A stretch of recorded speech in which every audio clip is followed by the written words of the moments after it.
너는 기억하라. 내가 애굽 땅에서 종이 되었더니 내 하나님 여호와가 강한 손과 편 팔로 거기서 너를 인도하여 내었나니 그러므로 내 하나님 여호와가 내게 명령하여 안식일을 지키라 하느니라. 아멘. 이스라엘 백성들이 가나안 땅에 들어간 것은 출애굽 시대가 들어가지 못했습니다. 출애굽 시대는 모세 인도를 따라서 애굽에서 나와서 홍해바다 건너서 하나님의 기적을 맛봤던 시대입니다. 바로 왕의 학정에서 이스라엘 백성들은 스스로 해방되지 못했어요. 그들은 바로 왕의 억압과 정치적 학대 속에서 종으로, 노예로 살았습니다. 그들은 애굽의 국고성 여러 지역에 국책 사업을 하는 그 공사장에서 날이면 날마다 노동을 하면서 애굽의 노동력을 제공해야 되는 노예에 불과했습니다. 오늘 하나님께서 모세를 통해서 내 백성 이스라엘, 아브라함과 약속했던 내 백성에게 저 약속의 땅을 주겠다고 하신 그 가나안 복지를 하나님께서 말씀하시면서 내 백성을 이끌어라, 내 백성을 인도하여 가나안 복지로 가라라고 모세에게 명령했고, 모세는 자신은 할 수 없다고 사양했지만 하나님 강력한 능력으로 그를 붙들어서 이스라엘의 지도자가 되게 했고, 하나님께서 이 바로 왕의 그 정치적 억압을 모세를 통해서 풀어내는데 모세의 능력이 아니라 하나님의 기적을 통해서 풀어냅니다. 그들에게 재앙이 내리죠. 내 백성 이스라엘을 놓아서 하나님께 광야에 가서 예배할 수 있도록 허락하십시오 할 때 바로는 너가 믿는 하나님 누구냐? 너희가 뭔데 해방시켜달라고 하느냐 하면서 거절합니다. 1차, 2차, 3차 경고했지만 거절하고 결국 10번째까지 가게 되죠. 마지막 재앙이 임하는데 장자가 다 죽어나가는, 짐승의 첫 새끼, 사람의 장자가 다 한날 하룻밤에 죽는 재앙을 당하고서야 바로 왕이 마음을 풀고 이스라엘 백성들에게 가라고 허락을 합니다. 그래서 이스라엘 백성들은 하나님의 능력으로 애굽에서 해방된 줄로 믿습니다. 하나님의 기적을 목격한 세대가 1세대입니다. 출애굽 1세대입니다. 그리고 홍해바다 앞에 섰을 때 후회하는 바로 왕은 다시 이 백성들을 잡아들여서 순간적으로, 여러분 몇백만의 장정 숫자만 60만 명이니까 60만 명의 수가 이 근로 노동 인력이 빠져나가는 이 애굽의 경제를 한번 생각해 보세요.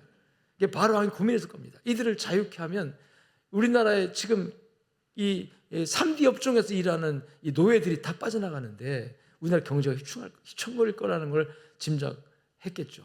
그래서 처음에 거절했지만 하나님의 기적, 능력 앞에, 재앙 앞에 어쩔 수 없이 손들고 해방을 시켰지만 이제 이스라엘 백성들이 빠져나가고 있는 그 빈자리에 이 바로 왕은 고민했을 겁니다. 그래서 결국은 다시 특공 부대를 명령해서 다시 잡아오라고 명령하죠. 그래서 이 특수부대가 기마병 부대가 훈련받은 특수 기동대가 이제 이스라엘 백성 다시 잡아오기 위해서 뒤를 따라갑니다. 이스라엘 백성들은 이제 앞에 홍해바다가 막혀 있고 뒤에는 애굽의 군사들이 이제 뒤쫓아오고, 자, 이거 바다를 건너가야 해방이 완성되는데 이 바다를 건널 방법이 없습니다. 그것도 한두 사람도 아니고 홍해의 이 바다를 어떻게, 우리가 황해바다를 어떻게 건너가겠습니까? 건널 수가 없어요. 결국은 그들은 그 장애물 앞에 절망하며 원망하며 불평합니다. 하나님께서는 이스라엘 백성들에게는 방법이 없었지만, 따라합시다, 하나님에게는 방법이 있습니다. 그래서 여러분 문제가 생기면 방법을 찾지 말고 따라합시다, 하나님을 찾으라. 모든 열쇠와 모든 방법이 누구한테 있다? 하나님께 있다. 그러나 이스라엘 백성들은 방법을 모르니까, 방법이 없으니까 결국은 모세를 향하여 원망을 쏟아냅니다. 왜 우리를 이곳으로 인도하여 물에 빠져 죽게 하느냐, 아니면 바다에 수장되게 하느냐, 아니면 저 애굽의 군인들에게 맞아 죽게 하느냐. 우린 다 죽었다, 이제 절망이다. 어떻게, 무슨 수로 우리와 우리 가족이, 내 자식들이 이 바다를 건너가느냐, 아니면 잡혀가서 다시 종으로 되든지 아니면 죽게 될 텐데, 그러면서 모세를 향해서 원망과 불평을 쏟아냅니다. 근데 하나님이 거기 계시잖아요. 하나님께서 모세에게 왜 이스라엘 백성들이 원망하느냐, 불평하느냐 하면서 하나님께서 모세에게 손을 들어 바다를, 내 손을 바다로 내밀라 그랬을 때 하나님께서 여러분 능력으로 바다를 갈라냅니다.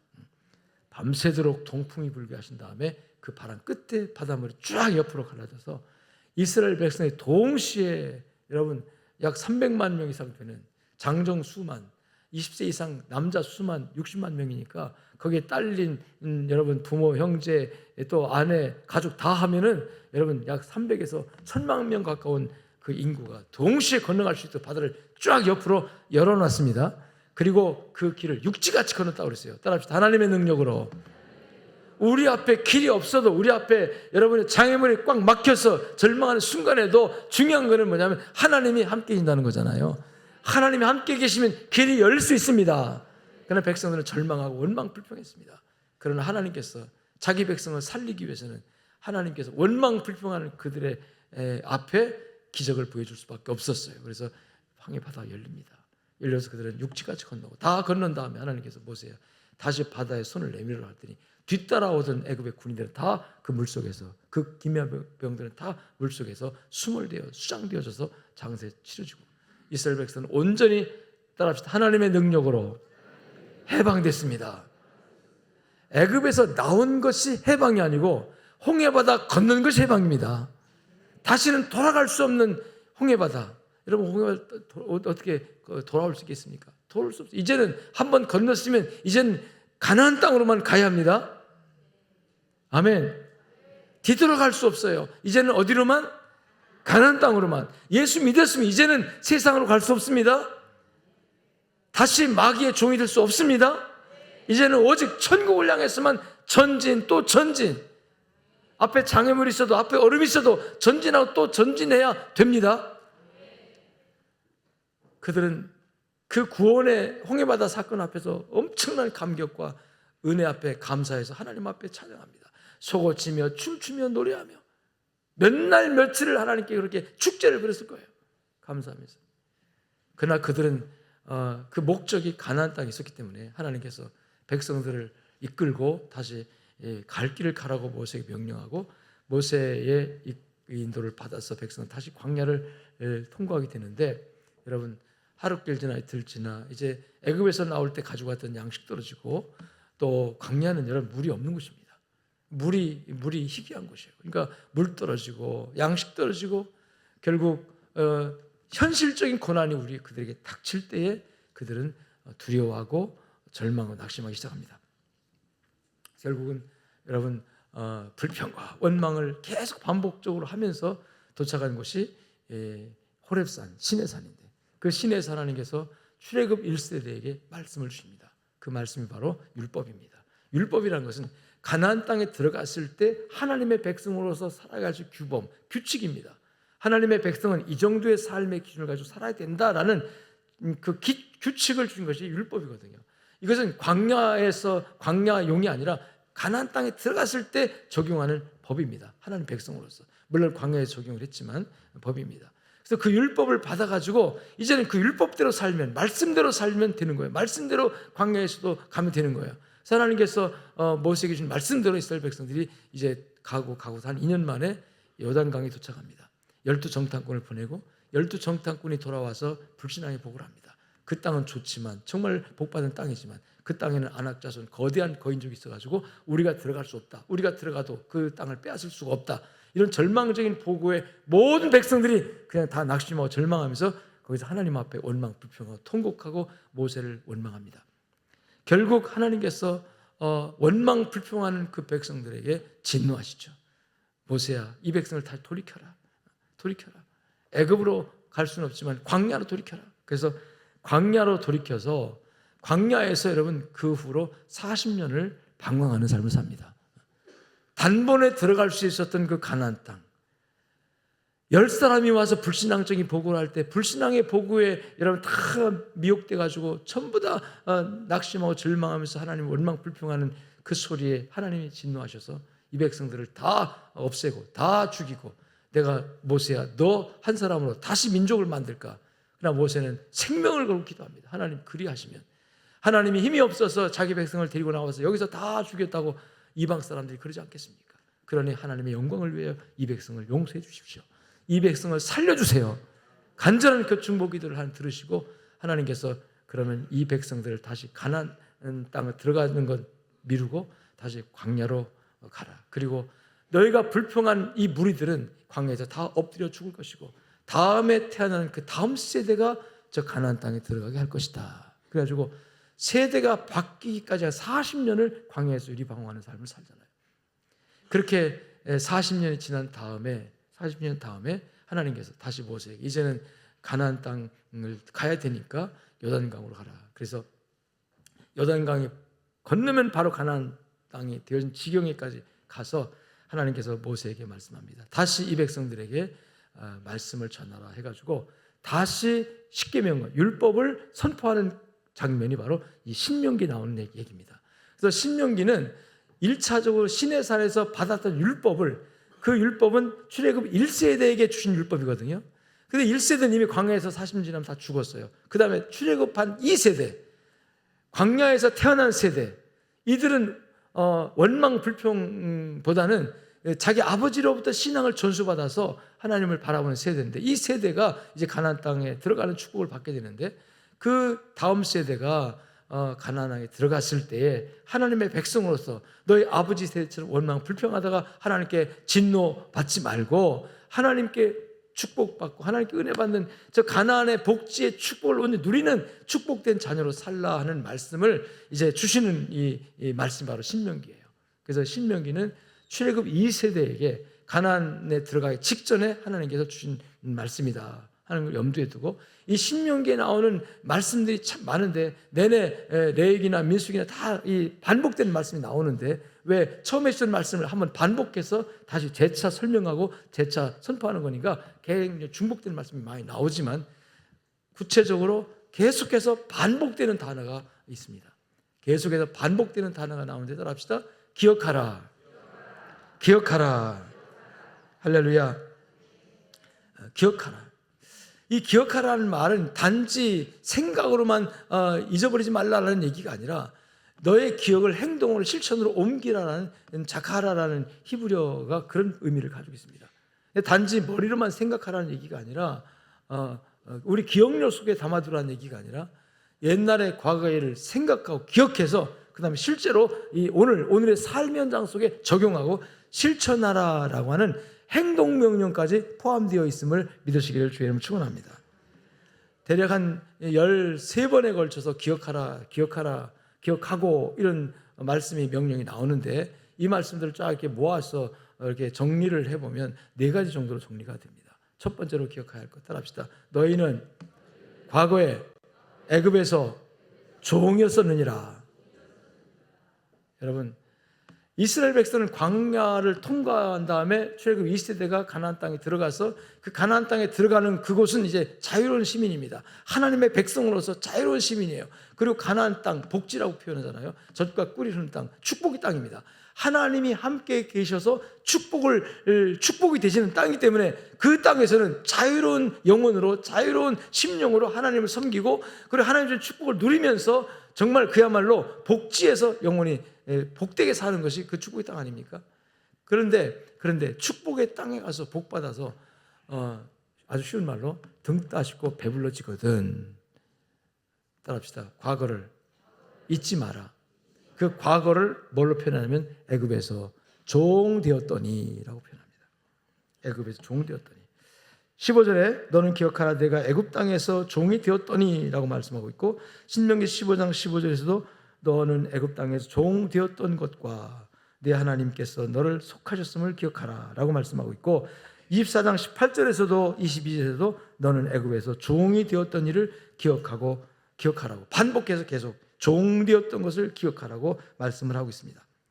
하나님은 이스라엘 자손들이 고난의 길을 다 가고 가나안 땅에 들어가서 안식하며 하나님의 복을 누리게 되었을 때에 그들이 교만에 빠지기를 원하지 않습니다. 그래서 백성들에게 너희가 애굽에서 종이었었다. 과거는 너희가 종이었었다. 노예였었다. 그때를 기억하라고 말씀합니다. 이 사람들의 이 본성은요, 본성은 조금만 좋아지면 과거의 힘들고 어려운 때를 다 잊어버립니다. 다 잊어버리고 살아요. 그래서 이런 속담이 생겼잖아요. 개구리가 올챙이쯤 모른다고. 개구리 올챙이쯤 몰라요. 야, 너도 올챙이였었다. 지금은 개구리라고 뭐 큰소리 치지만 너 올챙이 썼다. 이 사람이 그런 것 같아요. 어떤 환경이 나아지고 좋아져서 여러 가지 이제 업그레이드되면 그 어려운 시절에 그 다짐, 그 마음 다 잊어버리고 뭔가 자꾸 마음이 이 허황된 마음이 들어가서 마음이 높아져 가지고 교만해집니다. 하나님이 출애굽 2세대가 가나안 땅에 들어갔을 때 가장 경계했던 것이 뭐냐면 하나님의 말씀을 잊어버리고 하나님이 아닌 다른 것들로 하나님을 대체할까 봐 그것을 가장 걱정하셨어요. 십계명 첫 번째가 뭡니까? 나 외에 다른 신이 있다 없다? 없다. 나 외에, 이게 첫 번째입니다. 하나님의 말씀 핵심은 그거였어요. 근데 사람들이 정말 가난하고 힘들 때는요, 하나님밖에 안 보이는 거거든요. 아이고, 난 아무런 방법이 없어. 내 힘이 안 돼요. 그래서 결국 절박한 마음에 찾아요, 안 찾아요? 누구 찾아요? 하나님 찾죠. 그래서 개척교회도 해보면요, 이렇게 강남에 이런 고급 아파트 단지 가서는 개척교회 잘 안 돼요. 제일 잘 되는 데 어딜까요? 제일 잘 됐는데, 옛날 지금은 있는지 모르겠지만 판자촌 같은데 가난한 서민들이 사는 거예요. 정말 절박하고 하루하루 사는 절박한 사람들이 눈물을 흘리며 애통하며 살아가는 삶의 애환이 있는 그곳에 가서 교회를 세우면요, 사람들이 모여듭니다. 따라합시다. 의지할 분이 하나님밖에 없으니까. 신을 인간의 힘으로 어떻게 할 수 없으니까 신을 찾게 된다는 거예요. 종교성이 발동된다는 거죠. 근데 이게 점점 부유해지고 점점 삶이 안정되고 점점 뭔가 이제 편안해지고 누림이 생겨지게 되면 점점 하나님을 찾던 그 간절함이 희미해집니다. 이제 하나님 없어도 되는 세상이 오거든요. 하나님 없어도 괜찮은 때가 왔다고 생각하거든요. 그래서 점점 절박함, 간절함이 사라지고 여러분 이제는 그 하나님 자리에 누가 있게 되냐면 자기가 있게 돼요. 모든 것이 나를 위해서 존재해야 되는 그런 상황이 돼요. 하나님이 제일 경계했던 그겁니다. 너희가 가나안 땅 복지에 들어가서 내가 너에게 복을 줄 텐데, 안정된 삶을 줄 텐데, 하는 일마다 복을 줄 텐데, 하나님께서 소산의 열매를 줄 텐데, 그때 너희는 과거를 잊지 마라. 기억하라. 그때 너희가 어땠느냐? 애굽에서 뭐였었다? 종이었느니라. 그런데 신명기 9장 7절에 보면 너는 광야에서 내 하나님 여호와를 경록케 하던 일을 잊지 말고 기억하라. 내가 애굽 땅에서 나오던 날부터 이곳에 이르기까지 늘 여호와를 거역하였느니라. 늘 여호와를 거역하느니라. 애굽에서 자유를 얻었으면 이제는 자유로운 하나님의 시민이 되어 하나님을 기쁘시게 하여 하는데, 오히려 애굽에서 자신들을 지배하던 여러분 다른 하나님보다 더 의지하고 살았던 그 어떤 것을 그리워하면서 하나님을 떠나는 그런 모습을 지금 얘기하고 있는데, 그것이 뭐냐면 출애굽기 16장 3절에 보니까 이스라엘 백성들이 이 광야의 생활에서 당장에 먹을 것이 없잖아요. 마실 물도 없고 그러니까 대번 하나님 앞에 원망합니다. 한번 읽어봅시다. 우리가 애굽 땅에서 고기 가마 곁에 앉아있던 때와 떡을 배불리 먹던 때에 여호와의 손에 죽었더라면 좋았을 것을 너희가 이 광야로 우리를 인도해내어 온 회중이 줄여 죽게 합니다.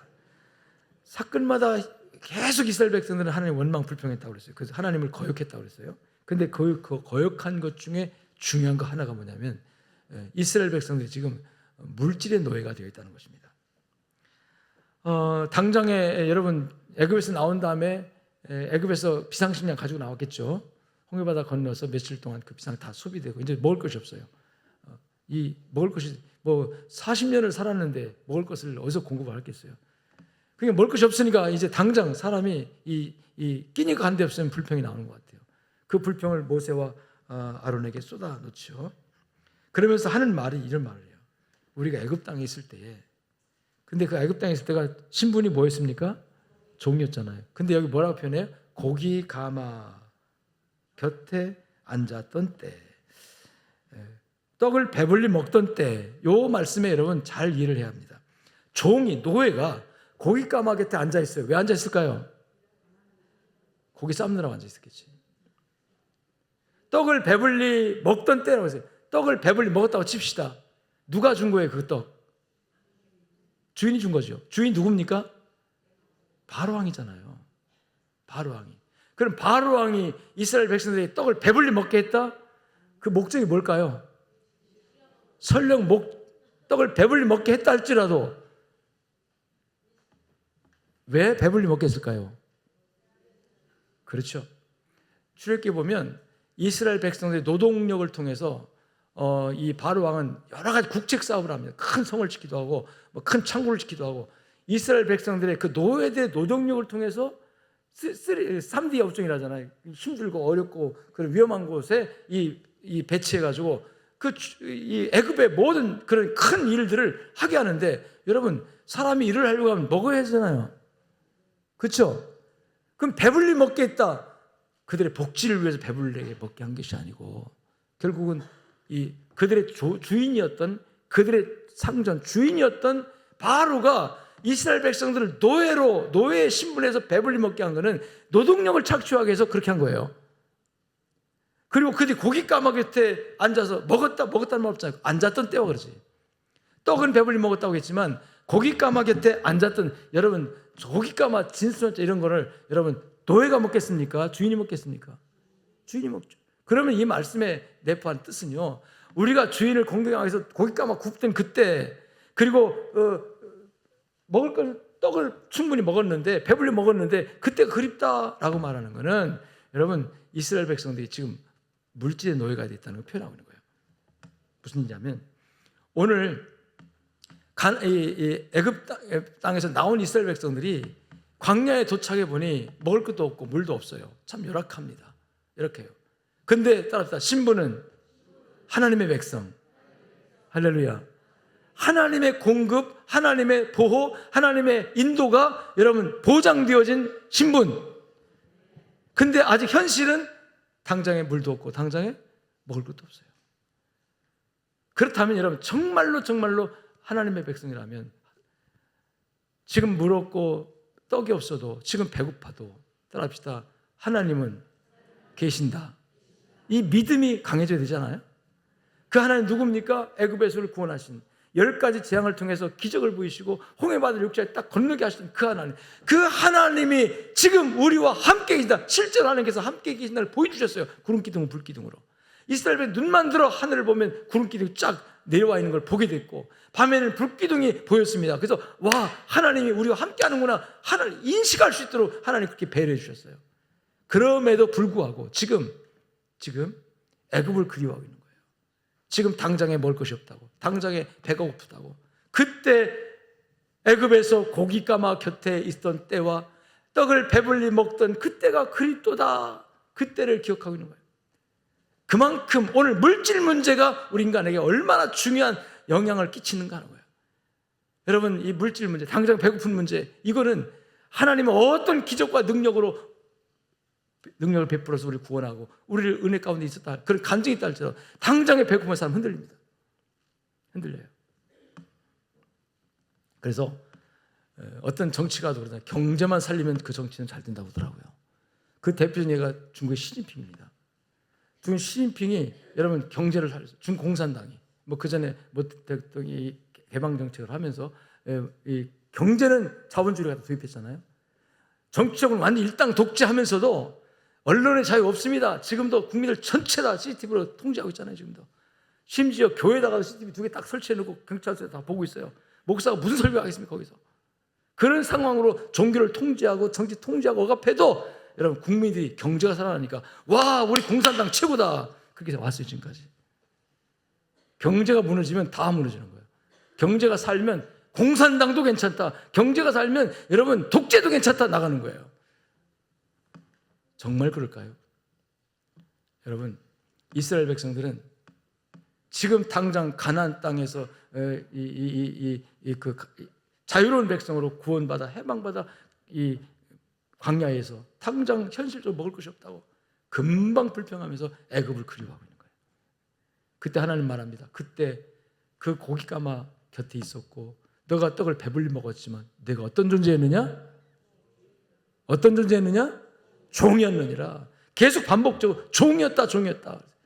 그러나 지금은 너가 비록 먹을 것이 좀 부족해도, 좀 배가 고파도 너는 지금 하나님의 자녀다. 너는 하나님의 백성이다. 중요한 것은 하나님의 공급이 있다는 거예요. 바로 왕은 자기의 노동력 착취를 위해서 노예에게 베풀 수 있는 최소한의 것을 줬습니다. 그 최소한의 것을 자기들의 주인인 바로로부터 받으면서도 거기서 행복하다고 느꼈나요? 근데 지금은 바로 왕을 누르시고 홍해바다를 가르시고 만나를 낼 수 있는 하나님께서 함께하고 계신데 불구하고 당장에 손에 준 것이 없다고, 당장에 먹을 것이 없다고 하나님을 원망 불평하는 이 백성들의 모습. 이게 바로 따라합시다. 물질의 노예가 되면 돈이 하나님이 된다. 그 돈이 나오는 데가 자기 하나님 되는 거예요. 돈이 되는 데가 하나님 되는 거예요. 그래서 믿음도 팔아버리고 신앙도 팔아버리고 양심도 팔아버리고 의리도 팔아버리고. 왜? 돈 나오는 데, 돈 나오는 데. 정의도 필요 없어요. 법관들도 돈 나오는 대로 다 흘려버리고 성직자들도 돈 되는 대로 다 양심 팔고 흘러가고 결과적으로 돈이 하나님 되는 그런 상황. 하나님께서 이스라엘 백성들이 가나안 땅에 들어가서 복 받을 때 하나님의 축복을, 하나님 축복하실 거잖아요. 가나안 들어가면 자기 백성들이 얼마나 복을 주겠어요. 그 복 받을 때 너의 등 따서 배부를 때 그때 조심해라. 그때 조심해라. 그때 환난과 신이 온다 할지라도 낙심하지 말고, 그때 너무 부유하여 하나님 없다, 하나님 모른다 하지 말고 따라합시다. 오직 여호와만 하나님으로. 그래서 너 과거에 기억하라. 애굽에서 종이 되었던 때를 기억하라. 아멘. 이스라엘 백성들은 그 광야에서 그 기억을 하지 못하고 여러분 낙심하고 절망하면서 모세에게 원망하다가 이런 말까지 해요.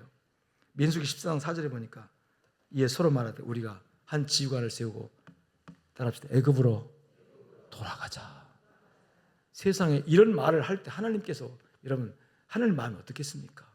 어떻게 내가 너를 구원했는데, 어떻게까지 인도했는데, 그래 너 바로 왕의 노예로 고기 까마귀 곁에서 고기 냄새 맡고 바로가 너희들 노동력 착취하려고 공급받은 그 배부른 떡, 그게 그리워서 지금은 현실이 좀 어렵다고 돌아가자고. 여러분 하나님 볼 때 얼마나 배신감을 느끼겠어요? 얼마나 하나님 볼 때 마음이 진노가 막 일어났겠습니까? 여러분 오늘 저와 여러분이 하나님 안에서 신앙생활 하면서 지금 우리는 은혜를 받아서 구원받아 하나님 자녀가 됐잖아요. 어떻게 보면 가나안 복지에 들어와 있는 거예요.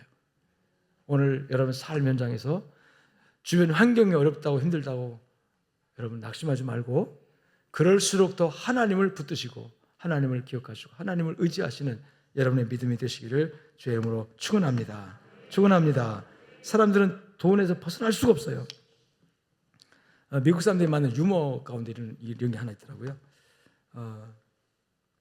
어떤 나이 많고 건강에 좋지 않은 할머니가 복권을 하나 샀는데 그 복권은 무기명 복권이 아니라 주소 쓰고 이름 쓰고 돈 내고 사는 복권이, 그럼 그걸 다 등록이 돼가지고 나중에 당첨되면 회사가 누가 당첨되는지 알게 되는데 그런 복권은 회사가 당첨된 사람에게 가서 이걸 준대요. 이렇게 복권금을 준대요. 근데 이분이 $100만 복권에 당첨된 거예요. 근데 아직 본인은 모르고 당첨된 사실 회사가 알고 어떻게 할머니에게, 그래서 조사해 보니까 할머니가 심장이 아주 안 좋고 어느 충격을 받으면 안 된다는 건강검진 결과가 있어가지고 어떻게 할머니에게 $100만 복권 당첨 소식을 전해줄까 고민하다가 그 할머니가 다니는 성당의 신부님한테 부탁을 했어요. 신부님, 이 할머니가 이 복권을 당첨됐는데 우리가 가서 딱 내밀면은 너무 기쁜 나머지 심장마비 올 확률이 있으니까 좀 완화시켜서 잘 부드럽게 충격 안 받게, 너무 기뻐도 또 그러잖아요. 그러니까 좀 전해 주십시오 하고 부탁이 돼서 신부님이 가가지고 할머니 뭐 그럴 일은 없겠지만 혹이라도 할머니가 $100만 복권에 당첨됐다면 어떻게 하실 겁니까? 라고 물었더니 할머니가 그냥 뭐 신부님 와서 그냥 농담삼아 하는 줄을 말고 신부님 뭐 그럴 리가 있겠어요. 뭐 만약에 그런다면 신부님 가지세요. 그랬더니 그 신부님 가지라는 소리에 신부님이 놀래가지고 심장마비가 걸렸대요. 신부님은 뭐 남의 종교에 있어 모르지만 신부님이나 목사님이나 또 저 불교의 성직자인 승려들은 그래도 일반적으로 세상 욕심도 내려놓고 좀 초월해서 좀 이렇게 청결하게 산다는 사람들 있잖아요. 저도 그 기준 맞추려고 애를 쓰는데 참 어려워요. 인간은 물질의 존재이기 때문에 물질에서 완전히 자유한다는 것은 불가능합니다. 먹어도 살자 했잖아요. 그래서 누구나 다 탐심 있고 욕심 있고 다 이런 이 물질 속에서 사니까 이게 필요해요. 그걸 뭘 얘기했냐면 근본적으로 인간을 따릅시다. 물질에 노예가 될 확률이 엄청나게 많다. 목사님 저는 아닙니다 하지라도요. 무슨 말씀입니까? 다 누구나 다 아무리 믿음 좋고 신앙 성 충만해도요. 이 육신을 벗지 않는 이상은 초월할 수는 없어요. 근데 이 이스라엘 백성들은 너무나도 하나님 볼 때 너무나도 너무한 거예요. 하나님 볼 때 내가 너와 함께 하는데 그까지 오늘 양식 하나 없다고, 그까지 오늘 물이 좀 없다고 왜 그렇게 나를 원망하느냐. 내가 해결해 줄게 그거잖아요. 여러분 결국 하나님 해결해 주셨잖아요.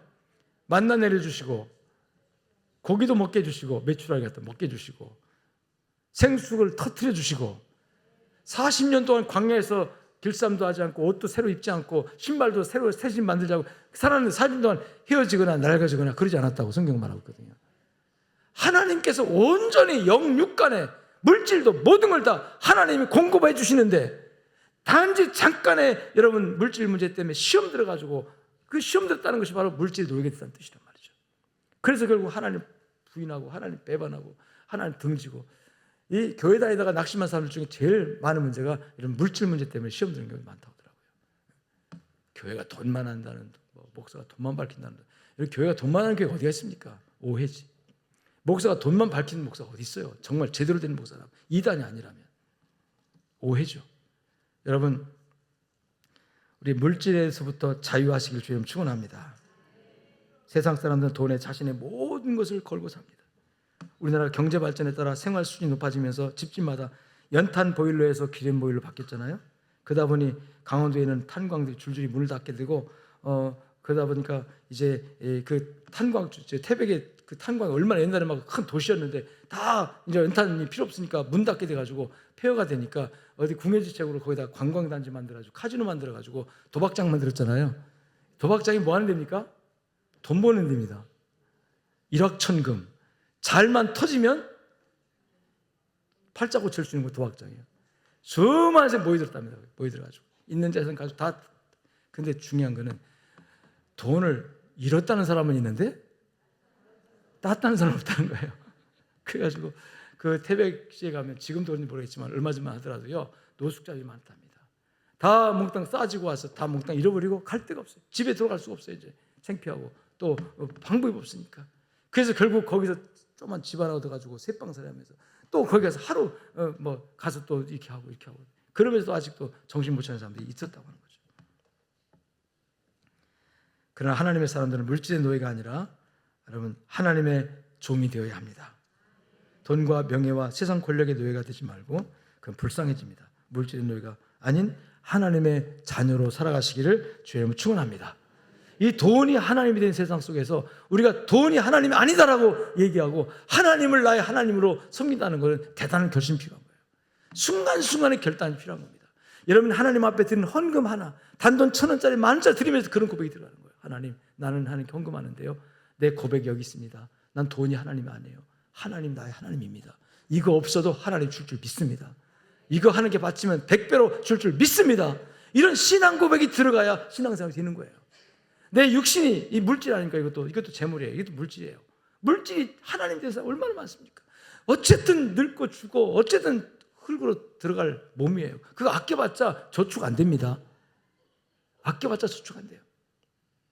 여러분 힘 있을 때 능력 있을 때 하나님을 힘쓰시길 주님 축원합니다. 오늘 피곤하다고 나 쉴래 쉬는 것이 저축됩니까? 안 됩니다. 피곤하지만 힘들지만 하나님 믿고 하나님의 생명의 약속을 믿고 하나님의 역사를 믿고 아멘하고 여러분 떨쳐나서서 하나님이 힘쓰는 자에게 하나님 더욱더 감당할 수 있도록 에너지를 줄 수 있습니다. 주십니다. 하나님께서. 아멘. 근데 아이고 힘들어요, 못해요, 안 돼요. 자꾸 내가 내 에너지를 뭐 저축하려고 하지만요, 그 저축이라는 것이 여러분 안 되는 거예요. 하나님께서 우리 양쪽의 모든 성도들이 오직 하나님이 온전한 하나님으로 주인 되어지는 역사가 있기를 주님 축원합니다. 자, 두 번째로 기억할 것이 뭐냐면 따라합시다. 재물 얻는 능력을 하나님이 주십니다. 그렇게 좋아하는 물질, 그렇게 좋아하는 재물. 너희가 등 따지고 배부렸을 때 나를 잊을까 두렵다. 그러니까 애굽의 종된 때를 기억하라고 말씀하신 이 물질의 노예, 물질의 종이 될 것을 염려했던 하나님께서 여러분 그 물질을 너희가 관심 갖고 세상에서 살아가는데 그 물질 누가 주느냐? 하나님 주신다. 8장 18절 말씀에 내 하나님 여호와를 기억하라. 그가 내게 재물 얻을 등을 주셨음이니라. 믿습니까? 이 말씀을 여러분 믿습니까? 재물 얻을 능력, 재물을 얻는, 재물을 받을 수 있는, 돈을 벌 수 있는, 아주 쉽게 말하면 돈 버는 능력 누가 주신다? 아유 무슨 말씀, 제가 기술이 있고요, 공부도 많이 했고요, 또 사업수완도 있고요, 인간관계도 좋아가지고요, 저는 뭘 해도 돈 잘 법니다. 뭘 해도 나는 뭐 돈 버는 데는 아주 문제 없습니다. 뭐 그런 분도 있을 것입니다. 근데 중요한 거는 그런 능력을 누구로부터? 하나님께로부터. 세상에서 누리는 모든 것, 물질적인 모든 것, 여러분 하나님께서 주신다는 사실을 믿으시기를 주님 축원합니다. 이사야 45장 3절에 보니까 내가 흑암 중에 보아와 은밀한 곳에 숨은 재물. 자, 흑암은 각하면 어둠을 흑암이라고 그래요. 칠흑 같은 밤 그러잖아요. 칠흑 같은 밤 속에 있으면 뭐 보여요, 안 보여요? 거기다 금덩이라도 못 보여요. 금덩이를 갖다 놓고 가져가라 해도 못 가져갑니다. 어딘지 몰라가지고 안 보여서. 흑암 중에 뭐요? 보화, 보물덩어리. 다이아몬드 이만한 거 갖다 놔도요, 흑암 속에서는 가져갈 수가 없어요. 볼 수가 없으니까. 또 은밀한 게 숨은 재물, 은밀한 꼭꼭 숨겨놓는 거. 여러분 하나님이 숨겨놓은 재물을 여러분이 찾을 수 있을 것 같습니까? 보물찾기도 해보셨죠, 여러분? 예.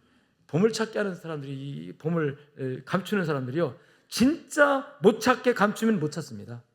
근데 대부분 어떻게 합니까? 예, 찾을 수 있게 감추나요. 찾을 수 있게 대부분.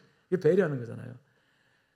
진짜 이건 절대로 못 찾아 할 정도로 감춰놔 버리면 찾아요, 못 찾아요?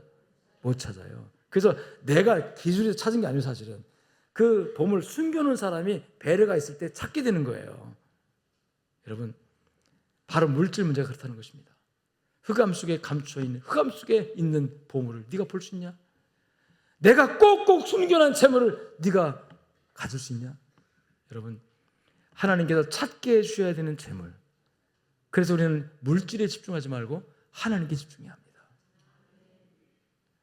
물질에 집중하면 하나님 숨겨요. 더 숨겨요. 자꾸 숨겨요. 그리스도인이, 하나님의 사람들이, 하나님의 백성들이 세상적 가치관보다 영적인 가치관을 더 중요하게 생각하고 거기다 의미를 두고 살아가야 할 하나님의 백성들이 세상적 가치관, 세상적인 어떤 그런 그 의미만 자꾸 부각시키면서 거기에 몰입해서 살아가면 하나님께서 꼭꼭 감춰요. 행복도 감추고 건강도 감추고 재물도 감추고 그 감춰준 걸 또 찾으려고 얼마나 했습니까? 밤낮 수고하잖아요. 밤낮 고생하잖아요. 그 찾으려고 애쓰려고. 건강 얼마나 여러분 애씁니까? 물론 우리가 노력해서 애써서 여러분 유지하는 방법도 있지만 그것조차도 따라서 하나님의 은혜 안에 있습니다. 이사야 45장 3절이 바로 그 말씀입니다. 내게 흑암 중에 보화와 은밀한 곳에 숨은 재물을 주어 내 이름을 부르는 자가 나 여호와 이스라엘의 하나님인 줄을 네가 알게 하리라. 가끔씩 사업하다가 쫄딱 망할 때요, 여러분 이거 왜 이렇게 내가 실패했나 하지만 하나님이 감추는 거예요. 그 감추는 때 하나님이 역시 내 힘으로 안 되는군요. 하나님 내 지혜로 안 되는군요. 내 방법으로 내 재능으로 기도 안 되는군요. 하나님 도와주세요. 이 말 나오게 하려고 안 되게 하는 겁니다. 내가 너의 하나님인 줄을 내가 너로 하여금 알게 하리라.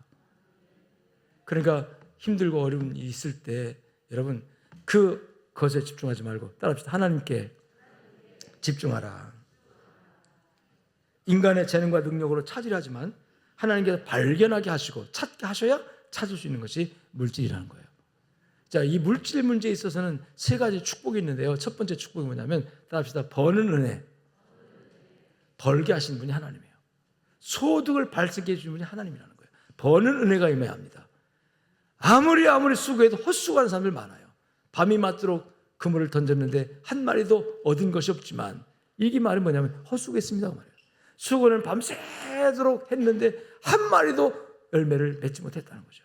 혹시 여러분 오늘도 헛수고하느라고 헛그물질을 하고 있다면 그 모든 수고의 열매를 하나님 준다고 생각하시고, 내가 던지는 그물에 집중하지 마시고 잡을 고기에 집중하지 말고 따라합시다. 하나님께 집중하라.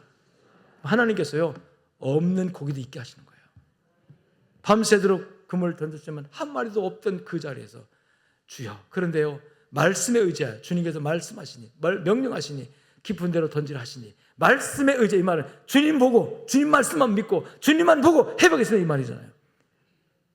자기 실력과 자기 경험과 자기 능력 보고 할 때는 밤새도록 한 마리도 잡지 못해서 헛수고했지만 다 제껴놓고 다 필요 없다, 이제는 주님만 보고 하겠습니다, 주님 말씀만 믿고 하겠습니다 던졌더니 여러분 그 많은 고기가, 그물이 찢을 정도 고기가 어디 있다가 잡혔을까요?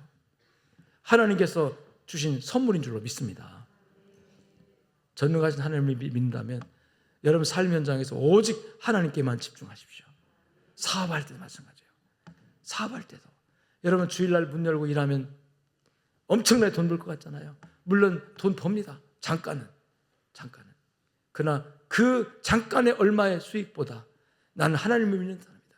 나는 이 돈 얼마의 수익보다 하나님 믿는 믿음의 가치를 더 중요하게 생각한다. 손해볼지언정 난 오늘 줄만큼은 거룩한 하나님 나라니까 예배드리기 위해서 문 닫고 교회 가겠다.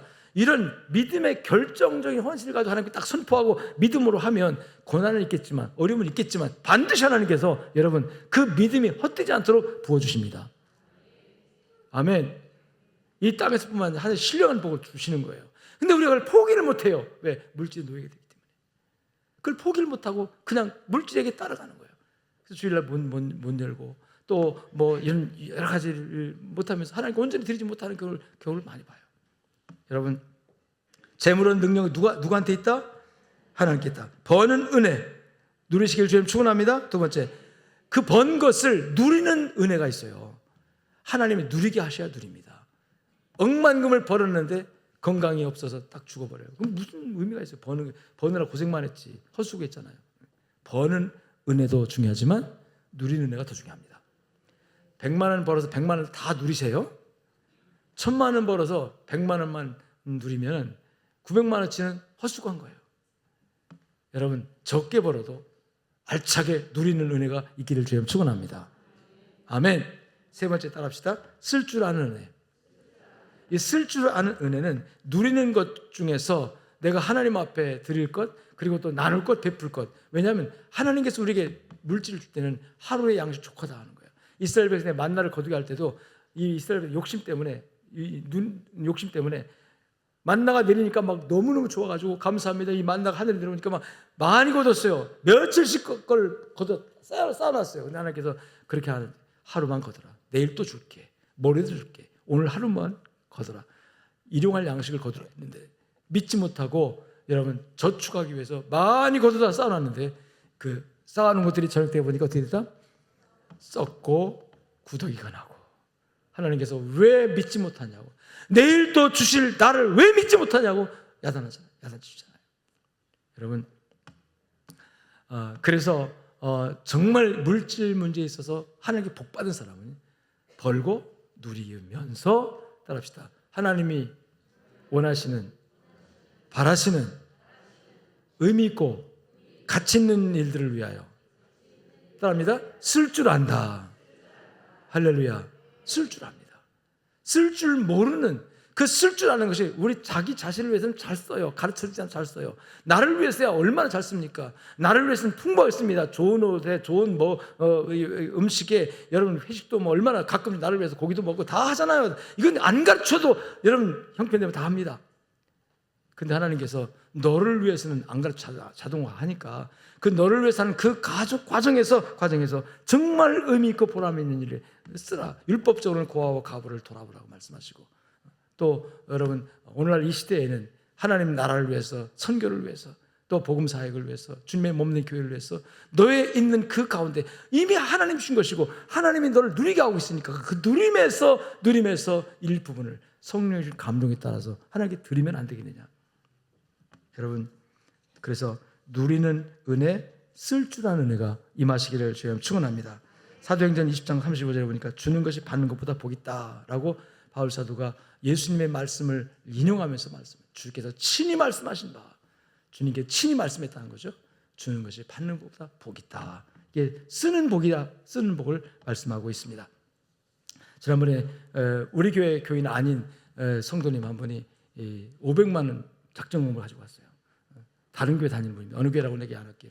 바로 우리 현대아파트에 세탁소 하시는 집사님이신데 가지고 와서 양적교회 새벽에 와서 은혜 받고 또 리모델링 하는 일에 감동이 왔어요. 이 감동을 그가 하나님 앞에 내가 1,000만을 하고 싶은데 형편 때문에 500만 원만 하겠습니다 하고 나는 너무 내가 감동되더라고요. 할렐루야. 여러분 감동 안 됩니까? 하나님이 하신다. 믿음이 생겼어요. 아멘. 하나님이 역사하실 줄 믿습니다. 하나님이 우리 교인 아닌 사람들의 마음도 감동시켜서 이 일을 하시고자 하신다면 여러분 오늘 우리 모두가 다 하나님의 성령의 주신 감동에 따라서 여러분 의미 있게 쓸 줄 아는 믿음이 되시기를 주님 축원합니다. 우리가 선교하는 일이나 또 나누고 베푸는 일이나 우리 주변에 가난하고 어려운 이웃들에게 한 푼이라도 두 푼이라도 여러분 작은 거라도 이렇게 베푸는 삶은 하나님 정말 기뻐하십니다. 그래서 구제하고 나누고 하는 게 드리는 것은 따라합시다. 여호와께 꾸이는 거다. 즉 하나님이 나에게 꾸어가는 거라는 뜻이에요. 내가 하는 게 꾸는 것이 아니라 하나님이 나에게 뭐 하는 거다? 빌려가는 거다. 하나님이. 그럼 빌려간 돈을 갚아야 돼, 안 갚아야 돼요?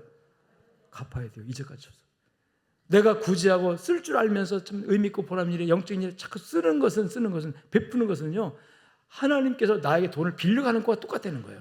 하나님이 가난한 자에게 할 것을 나를 통해 하시니까 내가 하나님의 돈을 빌려주는 거라는 거죠. 그럼 빌려준 건 원금도 갚아줄 뿐만 아니라 거기에 30배, 100배 이자를 줘서 갚아주는 원리가 있잖아요. 그래서 여러분 나누고 베푸는 자에게 축복이 옵니다. 주라 그리하면 내가 내게 줄 것이니 곧 후이되어 누르고 흔들어 넘치도록 하여 안겨주리라. 아멘. 이 안겨주시는 은혜가 우리 성도들이 있기를 주님으로 축원합니다. 자, 재물 얻는 능력이 누구한테 있다? 하나님께 있다.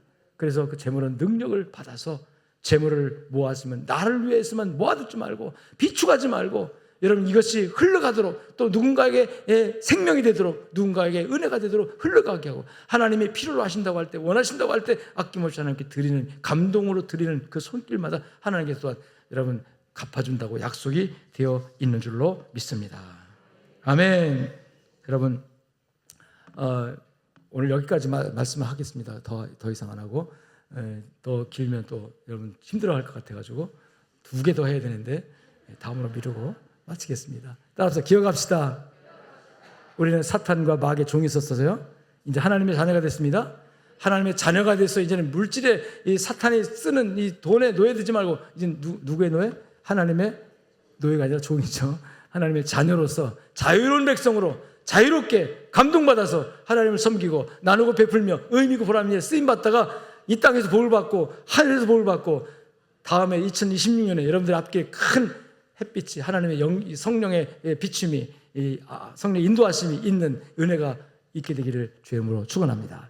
하나님 감사합니다. 주님 말씀 붙들고 나갑니다. 성령의 감동과 은혜에 따라서 이제 하나님께 드려지는 이 헌금을 기뻐 연락해 주시고 특별히 오늘 우리 리모델링 약정 헌금을 하기로 약속하고 광고했고 또 성들이 각자 기도하는 중에 각자 마음에 주신 감동이 있어서 하나님께 드릴 터인즉 하나님께서 기뻐 연락하시고 영광 받아 주시옵소서. 하나님이여 또 동참하지 못하는 분들의 사정도 헤아려 주시고 할 수 있는 힘과 믿음 아울러 허락해 주시어서 온전히 합하여 우리 교회가 하나님의 영광만 드러낼 수 있도록 도와주시옵소서. 감사하며 우리 주 예수 그리스도 이름으로 축복하고 기도 올리옵나이다. 이제는 살아계신 우리 주 예수 그리스도의 은혜와 하나님 아버지 무한하시고 극진하신 성령님의 위로 교통 충만 역사하심이 오늘 말씀을 붙들고 나가는 모든 주의 백성들 머리 위에 저들의 가정과 삶 현장 속에 이제로부터 영원토록 함께 있을지어다. 아멘.